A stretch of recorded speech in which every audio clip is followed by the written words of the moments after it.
classificação livre. Ei, você! É, você mesmo. Você é um bruto? Um ogro? Dá porrada mesmo, a valer, sem pensar. É, machão. Mas aposto que você também sofre. Aposto que por trás dessa casca toda, você também tem sentimentos. Porque todo mundo tem sentimentos. Mas uns mostram mais que outros. Muito mais. Aliás, saem cantando por aí. Você conhece um tipo desses? Então tá, vamos falar de música.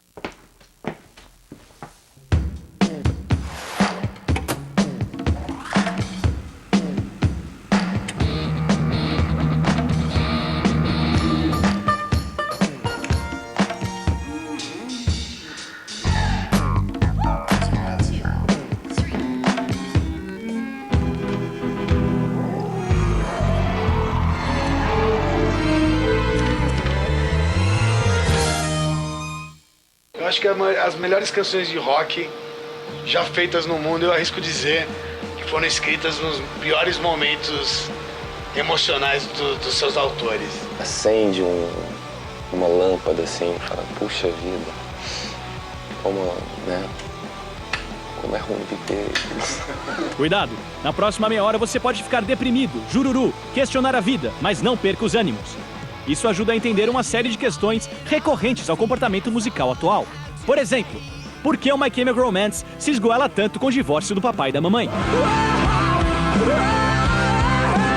O que faz a gordinha do Evanescence borrar o delineador quando o maridão liga bebum às 4 da matina? E afinal de contas, que culpa a gente tem se o Linkin Park apanhava no colégio?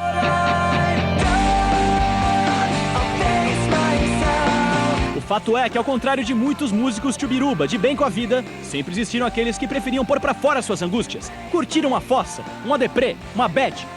Esse é o caso dos góticos, dos emotivos, dos depressivos em geral, ou basicamente de qualquer um que não seja o Evandro Mesquita. Se bem que até o Evandrão fica triste de vez em quando. Só compreendendo estes comportamentos é que nós vamos entender alguns dos fenômenos mais estranhos da natureza, como o Fall Out Boy.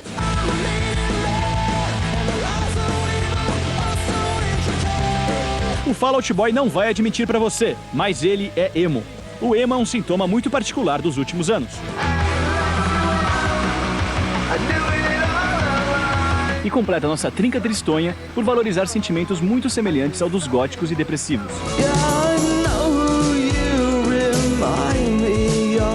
Mas de uma forma mais pop.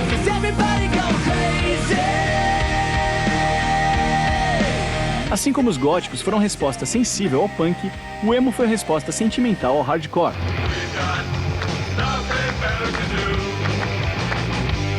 O termo emo vem de emotional hardcore.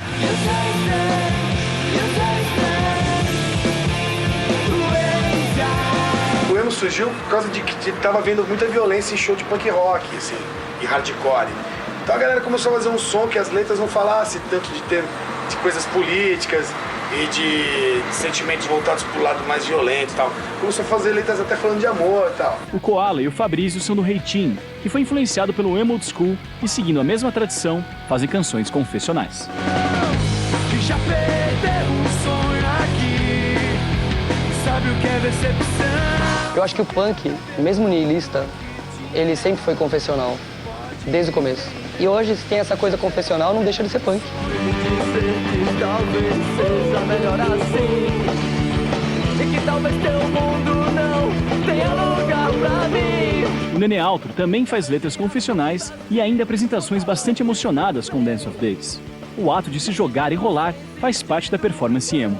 Sabe o que é engraçado? É que, O quê? que isso sempre teve presente. Você vê que nos anos 80 e 90, teve uma febre de fanzine pessoal no mundo inteiro e pareciam uns diários abertos, isso muito antes de pensar em existir blog.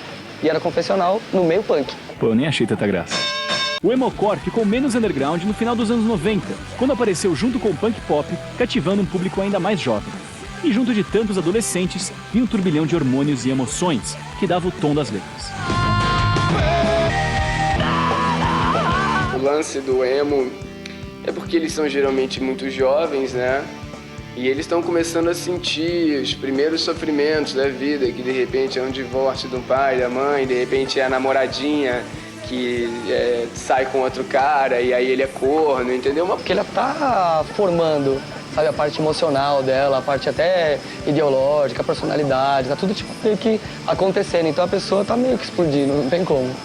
Então ela procura grupo para se identificar, procura uma música que vai ser a trilha sonora dela, do momento que ela tá passando. Responda! Tantas vezes você precisou que eu não pude ver. Bom, não sei se te contaram, mas nada hoje em dia é original. E com o novo emo não é diferente. Ela incorpora referências de diversos estilos, desde o visual punk, passando pelo new wave e finalizando, olha só, no gótico. Hoje em dia existe uma gama, desde música só piano e voz, até música super rápida, gritada, que é considerado emo dentro do mesmo pacote. Como Koala destacou, o próprio gênero emo está cansado do rótulo e quer mudar as regras. Existem desde subgêneros como o screamo, a versão metal gutural que quase dá medo.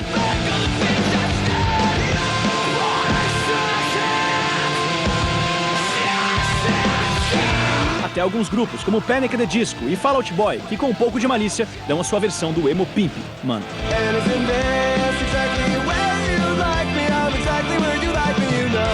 Isso pode parecer estranho, mas é importante, porque por muito tempo, tipo uns 9 meses, os emos foram taxados de ridículos, de chorões, e viraram alvo de duras críticas, escárnios e, além de tudo, porradas.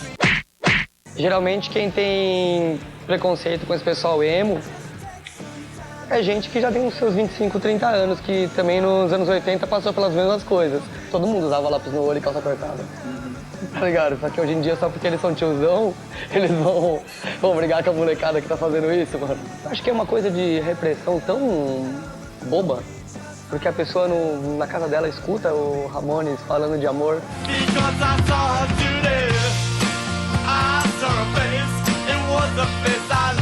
Falou de sentimento emo, pô, então Roberto Carlos é emo, não tô entendendo qual que é, sabe?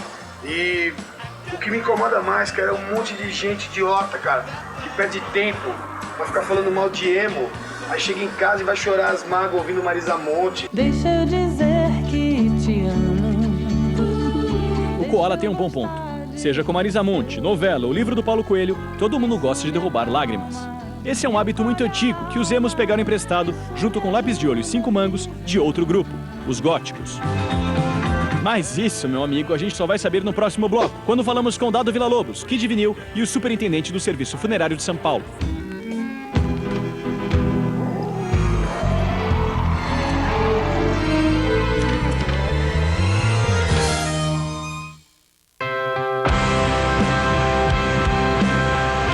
Então tá.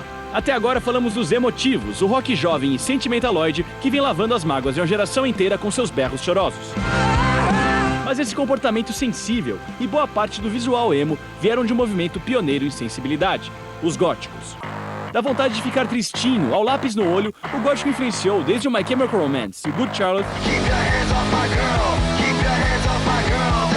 até outros que nem emos são, como Evanescence e Nightwish, no caso chamados de neogóticos. Mas para entender o neo, é preciso conhecer aquele que vem antes, o pré-neo, ou simplesmente o gótico, ponto.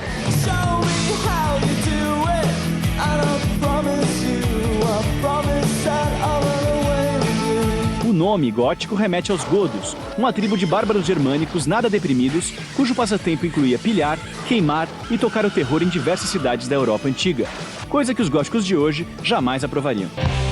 Se houve um passado gótico que faz jus ao movimento de hoje, é o que apareceu no romantismo do século XIX. Ainda que não tivesse nenhuma relevância musical, era uma cena formada por poetas jovens e sofredores que sonhavam com virgens fantasmagóricas, bebiam vinho em cemitérios e tinham fantasias com a morte. Mas o gótico, como o conhecemos, nasceu no século XX, no final de 70, com a primeira onda punk.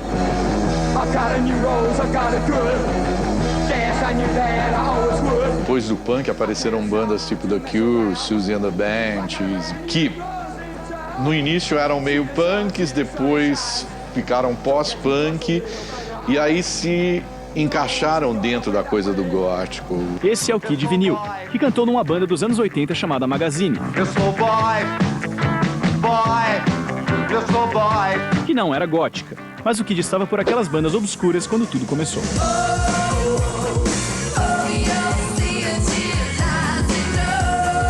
A relação é com a cena pós-punk da Inglaterra, né? E a gente andava no carro dos amigos e a trilha sonora, invariavelmente, eram os três primeiros discos do The Cure. Então, Faith, 17 Seconds, era assim, de lei. Se Legião Urbana tivesse sido inglês e se vestido de preto, ele poderia muito bem ter sido uma banda gótica. Simplesmente porque não existe um estilo musical gótico definido. Era um caldeirão de coisas que acabavam entrando dentro dessa coisa do gótico, do dark, dessas coisas desse gênero. The Cure, por exemplo, foi uma banda queridíssima pelos góticos durante a década de 80. Depois veio Sisters of Mercy, Fields of Nephilim.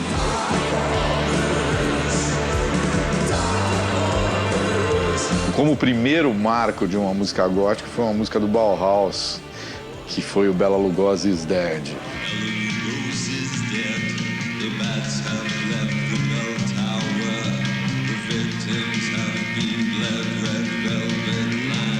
Bela Lugosi foi o ator mais famoso por interpretar o Conde Drácula no cinema. Os góticos sempre foram um pouco fascinados com filmes e contos de terror.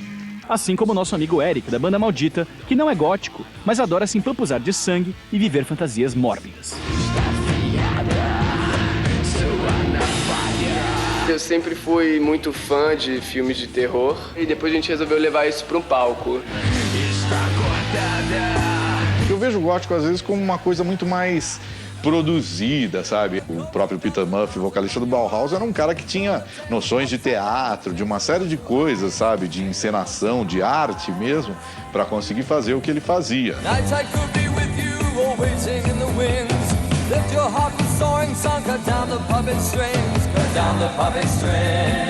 Teatral é um bom adjetivo.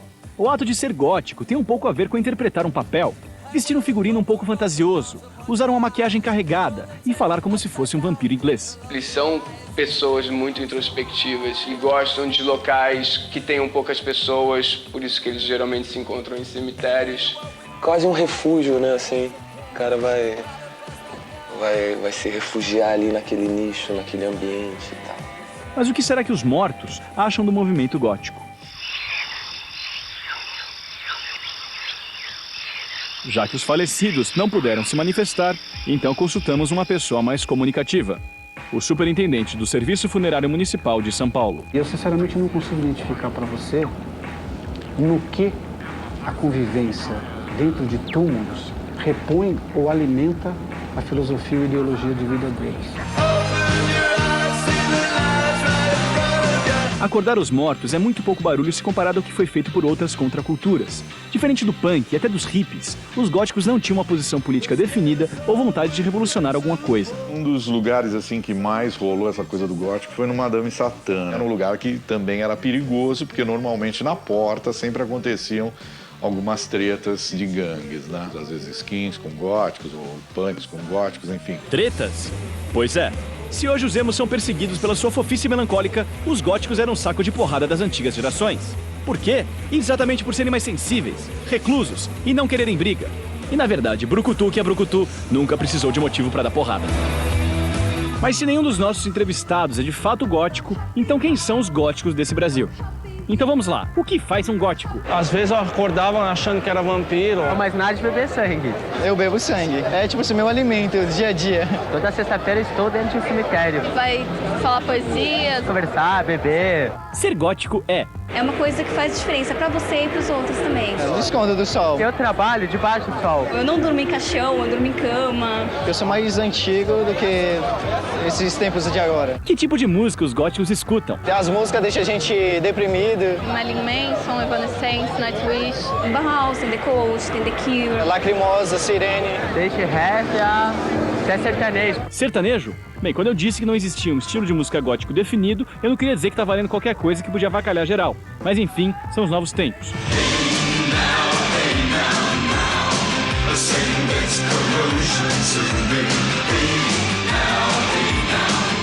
E assim, um movimento que tirava nome dos gotos, os bárbaros germânicos, inspirado nos românticos do século XIX, que sonhavam com virgens fantasmagóricas, ganharia forma com o fim do movimento punk e se transformaria no movimento dos jovens que queriam ficar no seu canto, vestidos que nem vampiros, ouvindo Bela Lugosi's Dead em cemitérios alheios e quase sempre eram vítimas de agressões de outras tribos mais agressivas, mas hoje em dia, ninguém é de ferro e até eles ouvem sertanejo. É sertanejo. Obviamente, não são apenas os góticos e emotivos que sofrem. No próximo bloco, nós concluímos nossa fossa discutindo as manifestações da tristeza musical em geral. Nossos entrevistados lavam a alma e no final tudo acaba bem.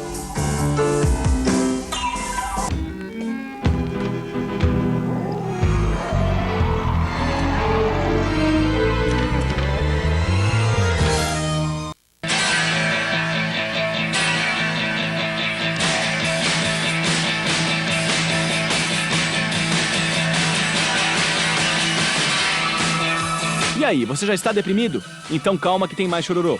Porque mesmo sem um gênero definido, como gótico ou emo, diversas bandas e artistas optam por temas tristes e suicidas. Na verdade, esse é um comportamento universal da música, que o Evandro Mesquita traduziria como curtir uma bad, ficar numa pior ou alguma outra bobagem. Um nome que é quase um convite para a fossa é Joy Division.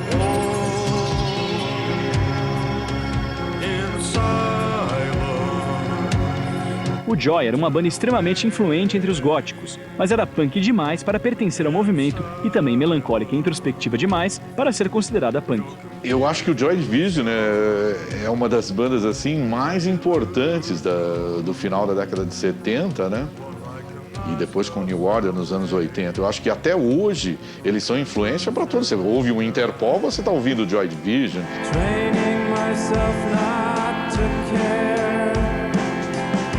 O peso soturno do Joy Division estava concentrado na figura do seu vocalista, Ian Curtis, um rapaz franzino, sensível e atormentado que tinha ataques epiléticos no meio dos shows. O lado do indivíduo era o que mais me atraía no que o Ian Curtis escrevia, que era o jeito dele, assim, você sabia que a música estava numa banda, mas estava falando da vida dele. Curtis foi tão fundo na fossa que não aguentou e em menos de 3 anos de banda se suicidou. Ian Curtis, lead singer of Joy Division, has died today.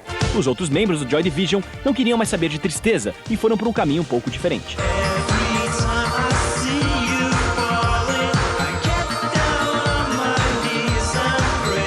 Mas isso não tem nada a ver com o assunto.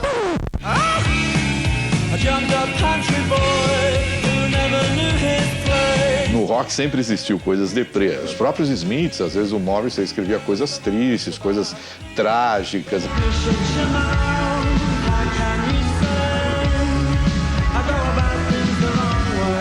Stephen Morrissey foi o vocalista da banda Smiths, da mesma cidade industrial deprimente que o Joy Division, Manchester. Morrissey talvez não fosse tão suicida quanto Ian Curtis, mas sempre foi um rapaz muito sensível. No fim dos anos 80, o rock inglês apresentou bandas que poderiam perfeitamente ser identificadas como góticas.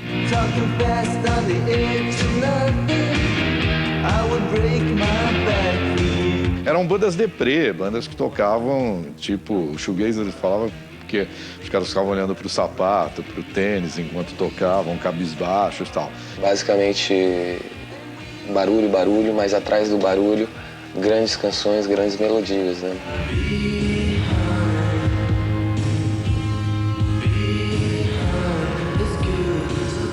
Pois é, os ingleses poderiam muito bem dizer que a minha melancolia pesa 1 tonelada. Poxa, vide o Radiohead.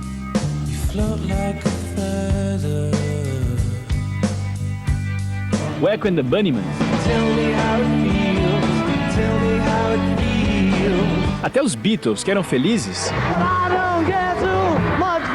tinham um lado triste pra caralho. Yesterday, all my troubles seem so far away. Puta, que triste ser inglês. E os escoceses? Ah, esses são piores ainda. Mas o que acontece? Será que a topografia e o clima são favoráveis pra fazer música triste? Ou será que a comida é ruim mesmo? Pô, imagina você morar num lugar em que, por ano, o sol aparece só 50 vezes. Deve ser triste, né? Terrível. As pessoas, acho que tem tudo e não sabe fazer o que tem, né? Não sabe o que fazer com o que tem e fica depressivo porque tá inverno, sabe? Que tá gelado. É tipo na Noruega, os caras que ficam queimando igreja, né? Os caras não tem o que fazer, mó frio da porra, mano. Não podemos esquecer que os Pet Shop Boys também são da Inglaterra. E o Ace of Base é da Suécia, o país com o maior índice de suicídio do mundo. Na verdade, a música sempre foi feita de sofredores. Às vezes, as canções mais simples têm um potencial de imensa tristeza. A Marcha Fúnebre seria uma música que lembra, né? Traz a tristeza profunda também, né?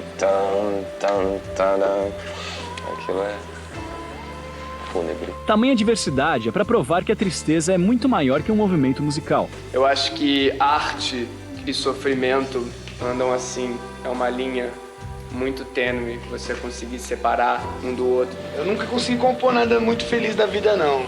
Aí, às vezes, cara, eu até arrumo umas encrencas, desmancho da minha namorada uma semana, faço uns negócios pra ver se vem uma depressão pra poder escrever. Mas será que uma relação tão intensa com a música não pode complicar a sua vida? Eu acho que a música vai motivar a pessoa, vai para o bem e para o mal. Principalmente as músicas depressivas e tal. Acho que não é toda hora que a gente consegue ouvir, mas talvez sejam as músicas que a gente mais para pra prestar atenção.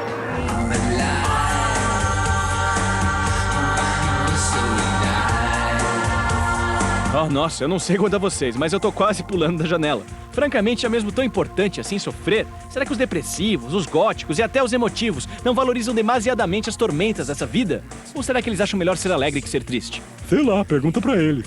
Ok, vamos lá então, emotivos. Alegre, com certeza. Em momentos a gente tá triste, em momentos a gente tá alegre. Melhor ser alegre, mil vezes, melhor ser alegre. Tristeza nunca. Pelo jeito eles só choram quando apanham, né? Mas e os góticos? Os sensíveis originais? É melhor ser alegre. Hoje em dia eu sou alegríssimo. Eu sou uma pessoa super tranquila e super feliz, assim. Nunca vi um gótico triste. Tá vendo? Isso só mostra que as novas gerações não sabem de nada. Agora, os nossos entrevistados, aqueles que adoram a música triste desde o Atirei o Pau no Gato da infância, eles sim vão salvar a nossa fossa. Eu gosto de dar uma boa risada sempre.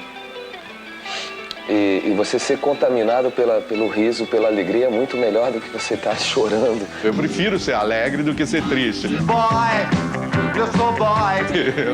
Sabia aquele lance, né, de você falar, mano, tô curtindo meu momento agora, sabe? Não vem contar piada pra mim. Se tem uma coisa que eu não sou, é triste. Eu acho que se eu fosse alegre demais, eu estaria com certeza muito infeliz. Pelo jeito, até os nossos góticos, depressivos, emotivos e simpatizantes preferem as coisas boas da vida. Será que a resposta é mesmo essa busca pela felicidade eterna? Será que nós estamos nos enganando? Que até os mais tristes e sensíveis estão sendo massacrados pelo motor do prazer? Bem, esquece.